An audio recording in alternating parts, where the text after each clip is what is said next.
Imagine that I am a wide-eyed old politician with his basic rights and needs deprived of him. For example, I want to invade a country in the Middle East for human rights and the fact that it might have nuclear weapons, just like Santa Claus might exist, not because it has a huge amount of oil. I want to do this by controlling the population and convincing the people to follow me. And well, the few dissenters, there's the Ministry of Love to handle that. Unfortunately, there are young people speaking out against me all across the country. They're calling me a dictator, and I only want power. Core problem is how educated and talented they are. They went to schools that taught them to critically think. Hold on. That wasn't the original purpose of the schools. Schools were supposed to make young people into loyal, obedient workers and soldiers. That's what the Prussians did. See, they were the first tax-funded modern schools in society. That would be the perfect way to make an entire population believe everything the government says and does. Instead of teaching the students how to think, they teach the students what to think.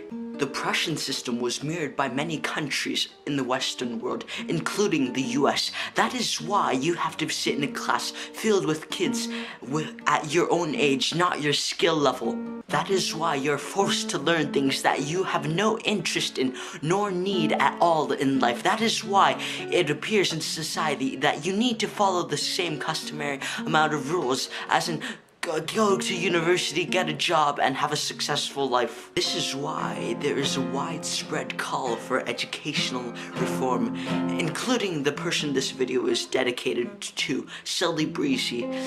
His ideas, while noble and inspirational, might be misleading to certain people. It might give teenagers the wrong idea to not go to school or drop out or not do good on their exams. There's nothing wrong with the way that Sully Breezy made his videos.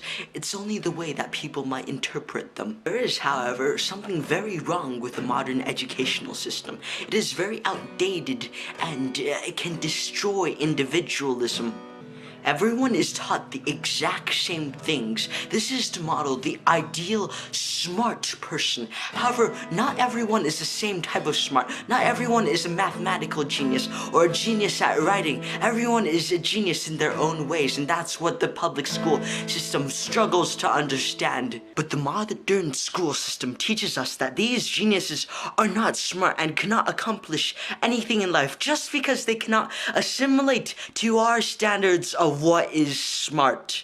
For example, let's take two students. One is gifted in math and the other is a natural artist, although not quite mathematically inclined. The math inclined student will breeze through his courses and may find it way too easy, as if he is being dragged behind by everyone else. The art inclined student will do horribly in much of his work and think he is stupid just because he cannot do what everyone wants him to do. The math students will have an exponentially more successful career and life, while the art student will be working at minimum wage for the rest of his life just because he does not conform to the societal standards of what is smart. However, neither students will make it to their full potential. The math student will think that his courses are way too easy and not learn enough while he still can, and even though he complains about it, the teacher will always respond slightly exasperated. Not everybody is like you, Yifei. While the art student will be taught that he is stupid, reflected by his marks and his peers. You cannot have a system where a successful person must be smart at every course in his class, that he must have good marks, that he must do well on his tests, and must go to university. Not everyone is the same, and my solution I am offering is to put kids in groups that best suit their learning style. The mentality that the only thing all kids have in common is their age is, well, mental. We are not products on the assembly line.